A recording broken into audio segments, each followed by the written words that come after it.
spirit of this revolution is not going away. This is the Ron Paul Liberty Report with Ron Paul, Daniel McAdams, and Chris Rossini. We are all ambassadors of the Ron Paul doctrine, and it's so simple. Just tell the truth. An idea whose time has come cannot be stopped by any army or any government.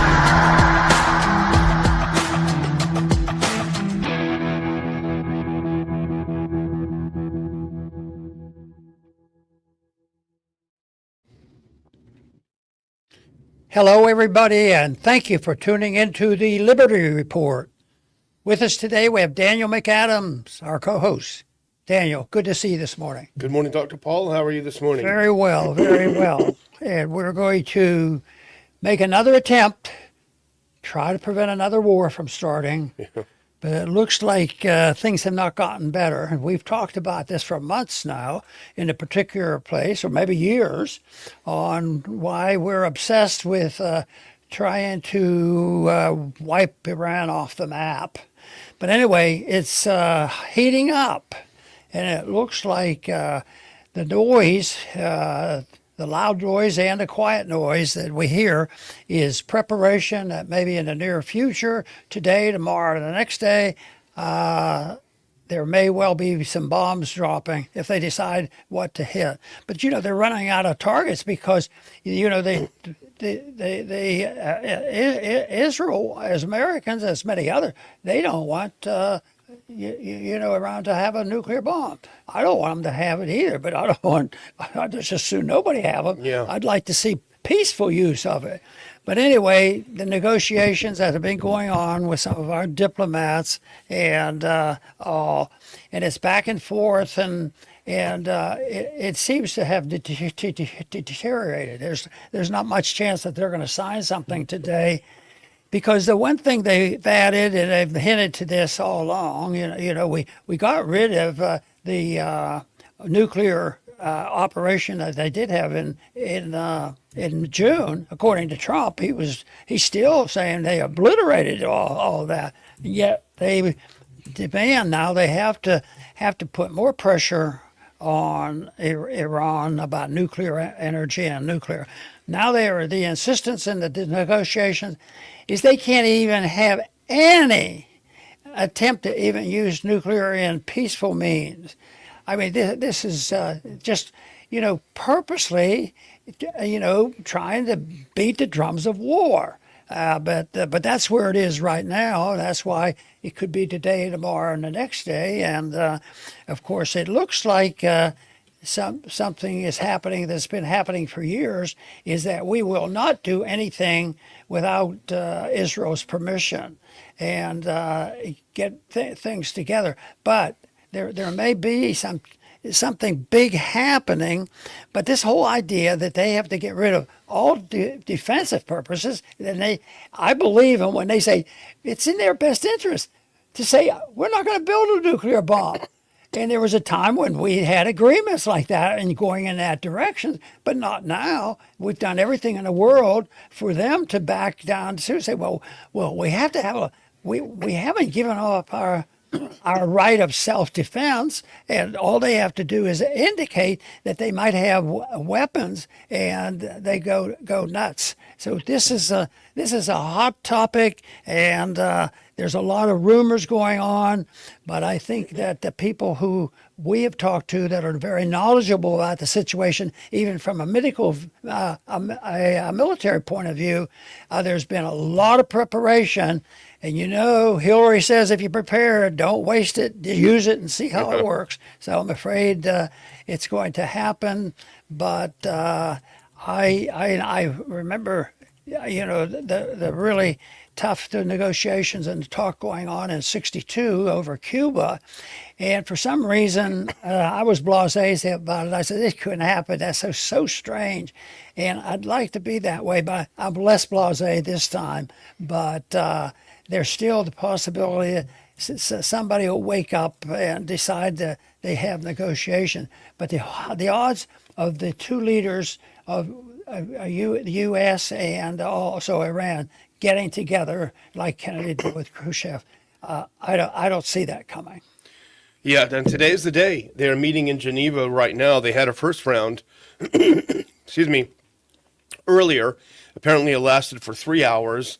Then they took a break, and apparently they're about to go back in for a second round of talks today, maybe even as we're sitting here. And the fact is, I mean, the first thing we have to understand is that we don't know everything. We only know what's being reported. Things are being reported, of course, because they're being leaked. Why do people leak things? Because they think it gives them an advantage. So all of these things we have to sort of bake into our analysis, but we can only report on what's being said. Now, if you go to the to that first clip here, this is from Zero Hedge. It is a summary of what has been reported on this first round this morning. U.S. demands Iran dismantle its 3 main nuclear sites in hours-long talks. As you just said, Dr. Paul, U.S. envoys Steve Witkoff and Jared Kushner held more than 3 hours of talks with Iranian Foreign Minister Abbas Araghchi in Geneva on Thursday in a push to secure a breakthrough on a nuclear deal, with the Omani Foreign Minister saying the talks will resume later after a pause. Now, this next clip, this is from Wall Street Journal reporting immediately after the end of this first, go back one if you can, please. Immediately after this first round. Now, this is what they're reporting. And if this is true, absolutely what you said, Dr. Paul, this is a no-go. He says, here are the demands the U.S. brought to Iran in Geneva. Destroy all 3 nuclear sites, Fordo, Natanz, and Isfahan. Number 2, deliver all enriched uranium to the U.S. Number 3, no sunset clauses. Now, that's the difference between that and the JCPOA, the Iran deal under Obama, which is that the restrictions sunsetted after a number of years. This will show the restrictions are permanent. And number 4, zero enrichment. But they can keep their small reactor in Tehran. And in reward for all of this, quote unquote reward, minimal sanctions relief, but more if Iran is compliant. So essentially this is saying give up your entire ability to enrich uranium, which you do as a signatory of the Non-Proliferation Treaty. You have that right. That's why you sign it, because you have that right. They're saying, no, you have to be the only country that signs it that's not allowed to enjoy the privileges of signing the treaty. So if this is what the U.S. is going to insist on, Dr. Paul, it's DOA. And as you mentioned, that means that the strikes will probably start soon. And, you know, the responsibility will be on the president, and he will make the final decision. But the whole thing is he has a lot of advisors. I mean, Trump's capable of vacillating or changing his mind or doing something differently. But all of a sudden, though, the transition from his advisors, I mean, it was never exactly what we would have picked for his advisor, but the emphasis now is on the neocons. It's the military-industrial complex. It seems like they own it all, plus the influence of Israel. And that doesn't give the American people much of a choice. Maybe the American people are more aware of what's going on than other times. Maybe they are sick and tired of these wars. Maybe they have finally decided that there is a relationship of running up these deficits to build weapons and give them away and start another fight. Oh, well, this is just a little brush fire. We'll be over in 6 months. And then there are 6 years? No. 20 years we might be someplace, and who knows what could come of this.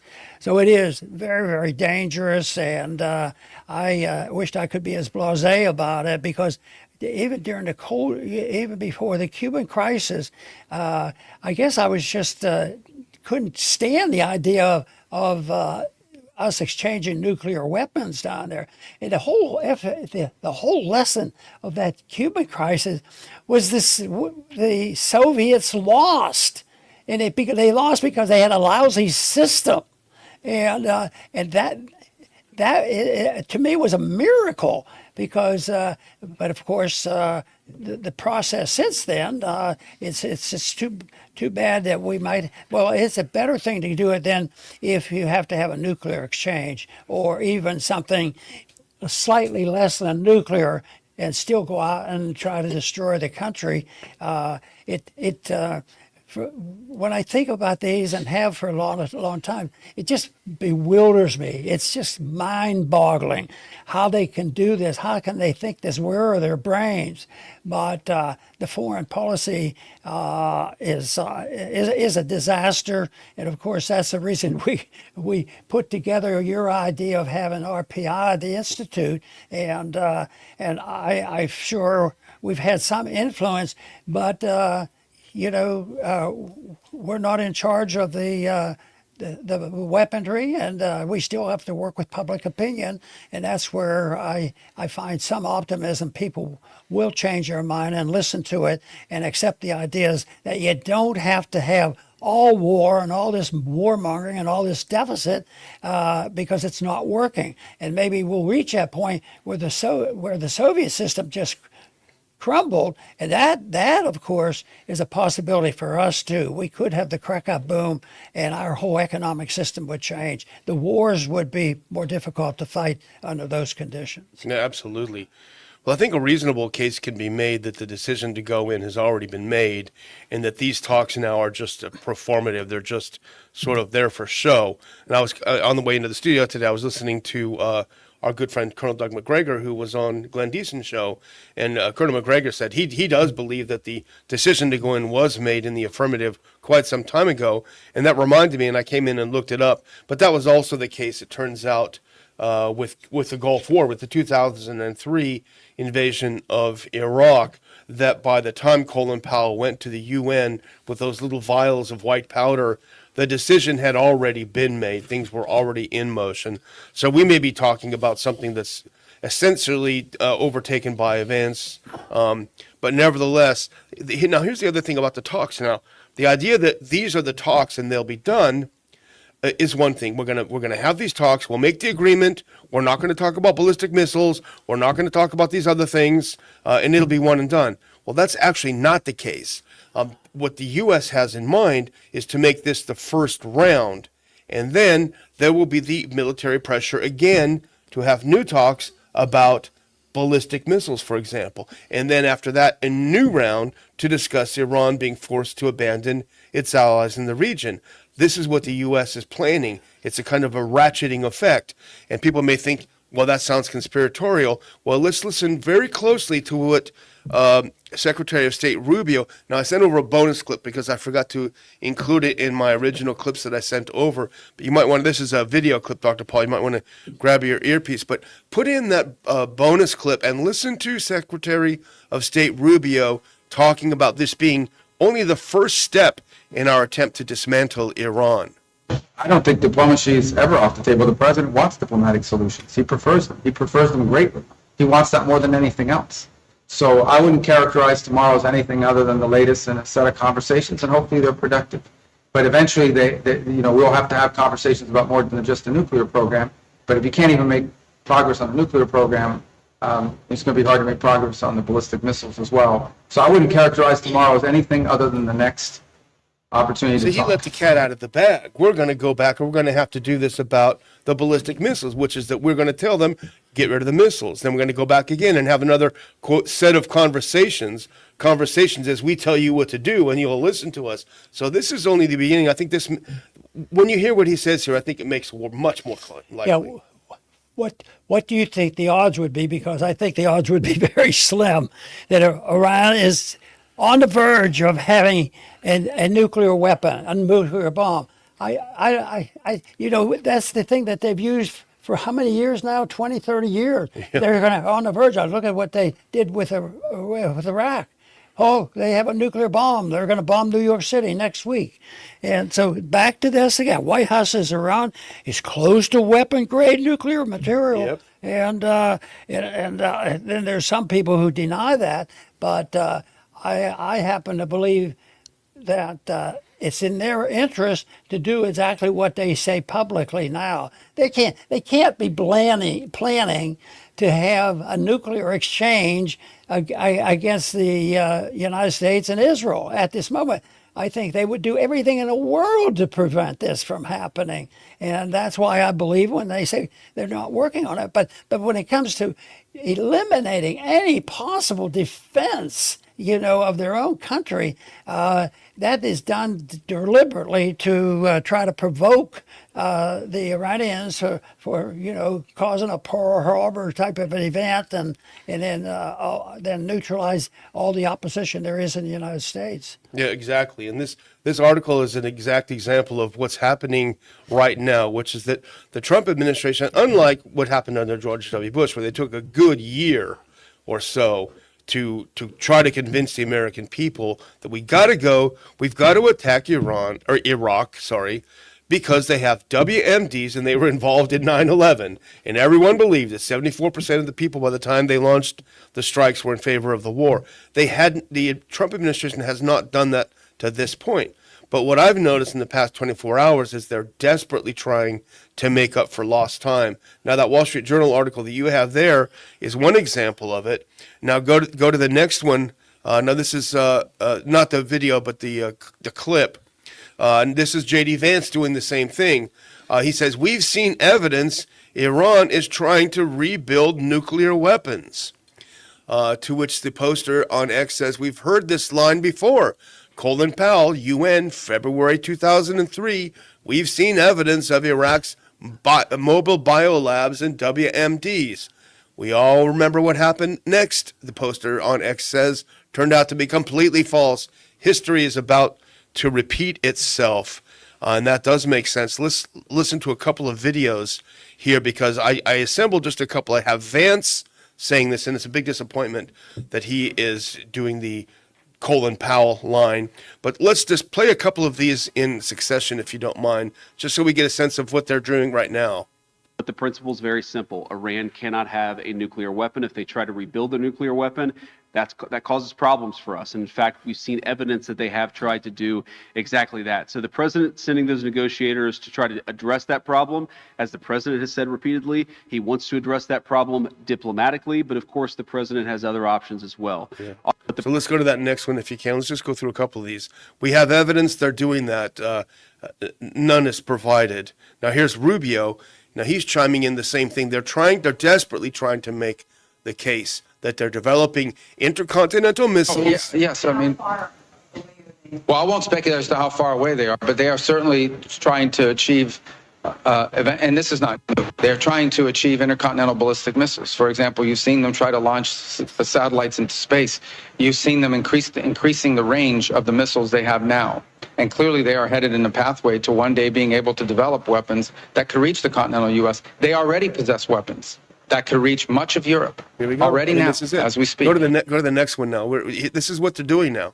They are making the case right now. I'm sorry to make you do all these at once, but here he is again.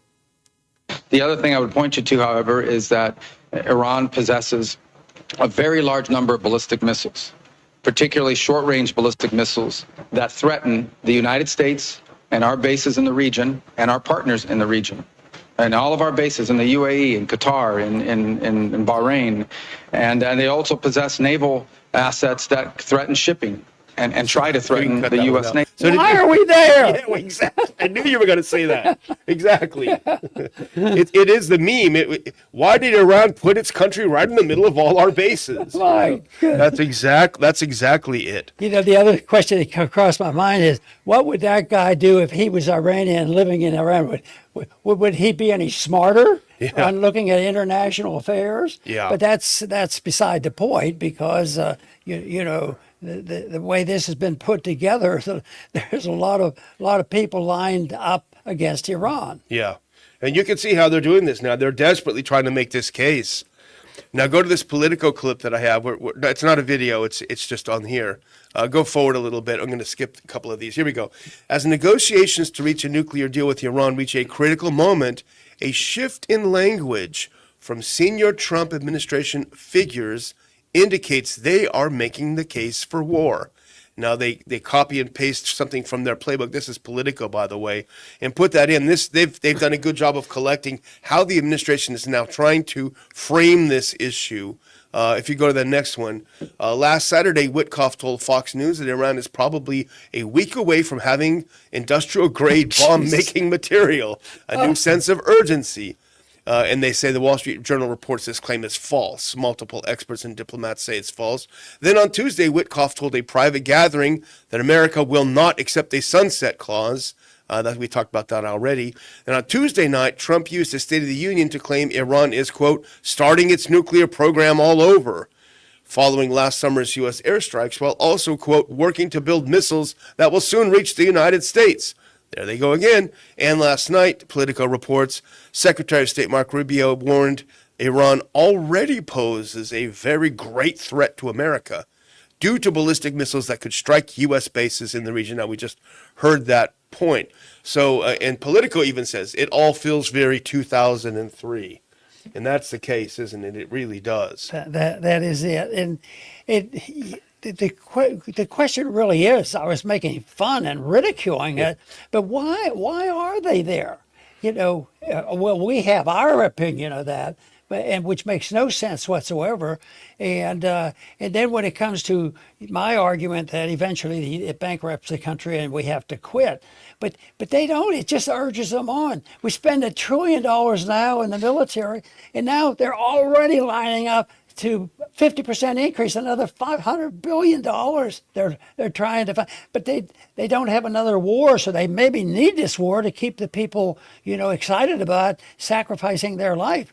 But I don't know. I saw that statistic, and I think you saw it too, of what's happening. There's, we worry about too much illegal immigration, but someday we might have to stop and think: why is there an immigration out? Yeah. Because the people are getting worried about our foreign policy, our monetary policy, and the intrusion on our privacy. So people in America right now are unhappy. So why are we in all those countries and we have no money?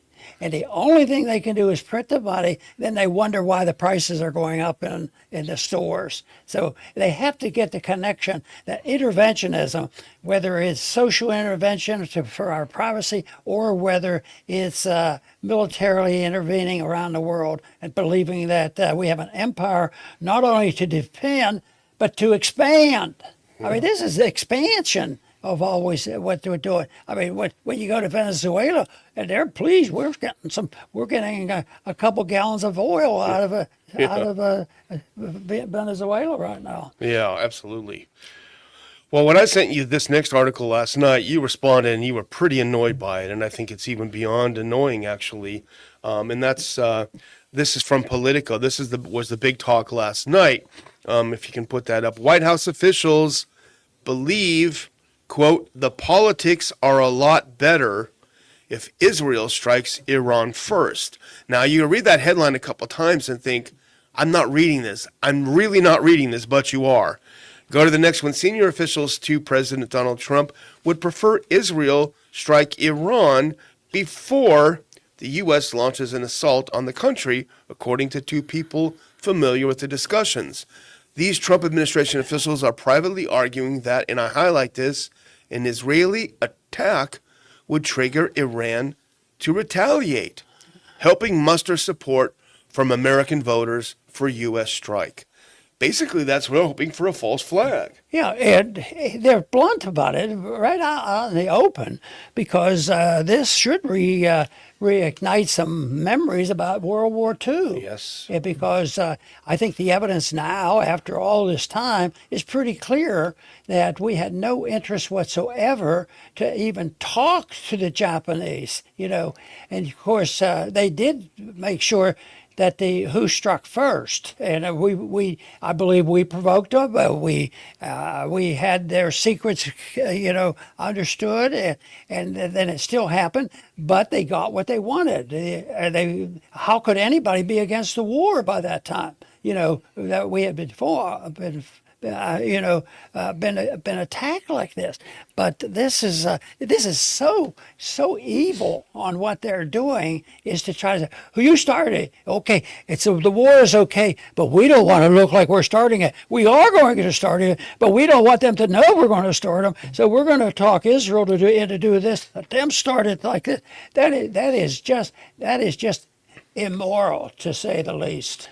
I mean, I would think that every parent, every wife or husband who has a loved one serving in the military that's over there right now should be furious, because what this essentially is saying is that their relatives, their loved ones, are expendable because we need to break a few eggs to make this omelet. Sorry, guys, your son died, but it helped make the case for war in the U.S. And that's exactly what they're doing. It's probably the most cynical, and I think you would say nihilistic approach that we've seen. Now, here's this from the same article. Go to this next one. The calculus is a political one. Yep, it sure is. That more Americans would stomach a war with Iran if the U.S. or an ally were attacked first. Recent polling, if you can put that one up, recent polling shows Americans, and Republicans in particular, support regime change, but are unwilling to risk any U.S. casualties. If we can put that up, if you get a chance. I know got you running wild back there. That means Trump's team is considering the optics of how an attack is conducted, in addition to other justifications. Do we have that last clip? It's the absolute very last clip. I'm not sure if we have that. There we go. Okay. So here's a quote from one of the people, unnamed people.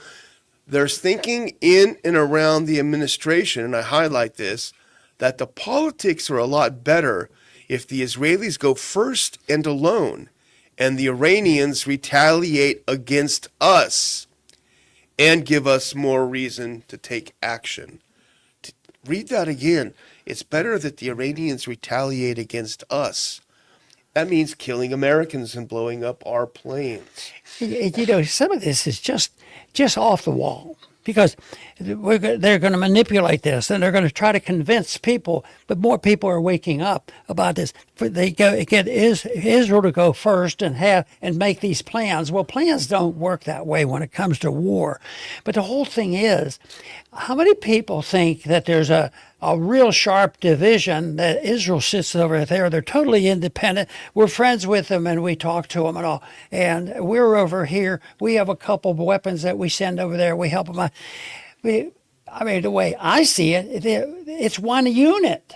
I mean, they're not two separate units, and they're trying to say if Israel goes first, it's irrelevant if they go first for the purpose. And then when things come out like that, that would just infuriate and alert people to what's going on here, how they're manipulating this, and that.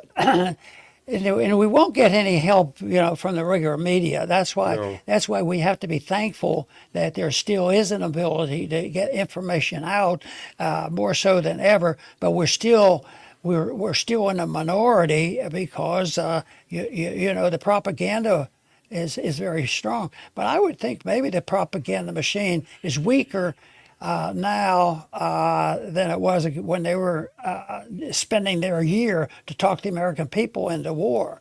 So even if they have a back and down here, they're not going to stop. They said they have a so-called peace, and they're backing down a little bit. After 6 months, they'll be back at it again. It won't work. But I think the big difference now is most people who are closer to it and have an understanding of the military, buildup, aren't even, or they have a hard time even contemplating my suggestion. There's hope. There's an out here because it is getting so difficult. Well, the USS Gerald Ford left its dock in Crete, I think, this morning. It was there for, I believe, 4 days. Hopefully they fix those toilets. But apparently it'll be in a position, from what I read, to start its role in protecting Israel from incoming within about 24 hours. So my guess is that window for U.S. strikes will open either today or tomorrow. So if this is going to happen, it's going to happen very, very soon. They've amassed an enormous amount of military force there. Half of our entirety of our military force, at least, is there. So it's very tough. And you might ask, why do we need to do this now? We're not being threatened, despite what the administration is trying to shove down our throats. Why is this war so important? And I did for my final clip. I know it's getting late, but I would like to run this. Tucker Carlson had a great monologue. He had our friend Clayton Morris on. They used to be colleagues at Fox. But this was part of his monologue. And I think he makes a very important point here, Tucker does, in why they need this war. By they, I mean Israel and supporters of Israel. why they need this war right now. Let's listen to Tucker on this. Everybody knows the only reason we're having this war is because Israel wants it. This is their last chance, they believe. This presidency is the last presidency where they're going to have unequivocal bipartisan support. Period. You can't primary every Thomas Massey, and there's a whole army of them coming at some point because everyone can see what's going on. And you can shut down X, and you can just shut down the internet. You can be like Great Britain and arrest people who protest Israel, but attitudes are not going to revert to what they were 5 years ago. Sorry. And they know this. So this is their last chance. What's so amazing is that Israel, which at least is acting in what it perceives to be its own national interest, is joined by its shills in the United States, of course. But really, its only other ally in this is the American news media, whose job it is to tell you the truth and inform you as to what's happening, to tell you, hey, wake up. The world could be changing, and it's going to affect you and your family. That's their job. And instead, they've been lulling you to sleep with the same variety of transparent lies and propaganda. Pretty good. You know, this article does conclude with a compromise or what might happen, and it doesn't really change anything because it's all of one. But the article we were quoting from Politico, it says that what they might end up doing is getting Israel and the United States to jointly do it together instead of you go first. No, you go first. Yeah. And they're all one thing. This would be a little more honest about, you know, the coalition that that Tucker was talking about, how we're glued to the policies over there. And of course, you know, we get a visit now and then from Netanyahu, so he must like the vacation over here or something. Yeah. We're looking for money. He gets his laundry done too. Well, I'm out. Pray for peace is all I can say because things do not look good. We do thank you for turning to the Ron Paul Liberty Report for your information that's definitely not mainstream information. Over to you, Dr. Paul. Very good.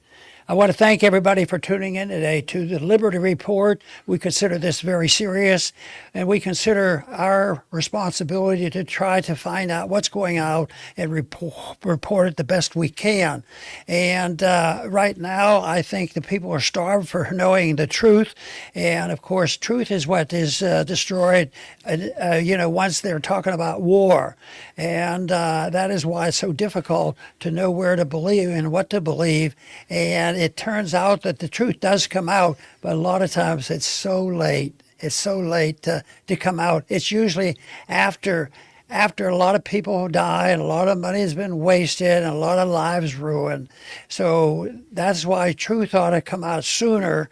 And right now, what are they doing now? They're trying to suppress those individuals who work hard to try to get the truth out about what is going on.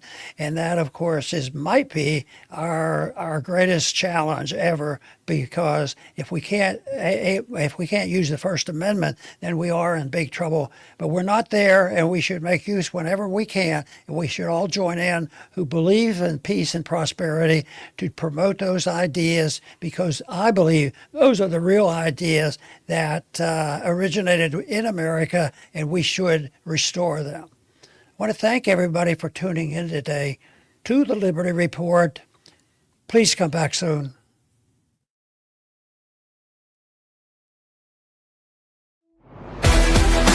Thanks for watching the Ron Paul Liberty Report. Like and subscribe to help spread the message. And until next time, live free.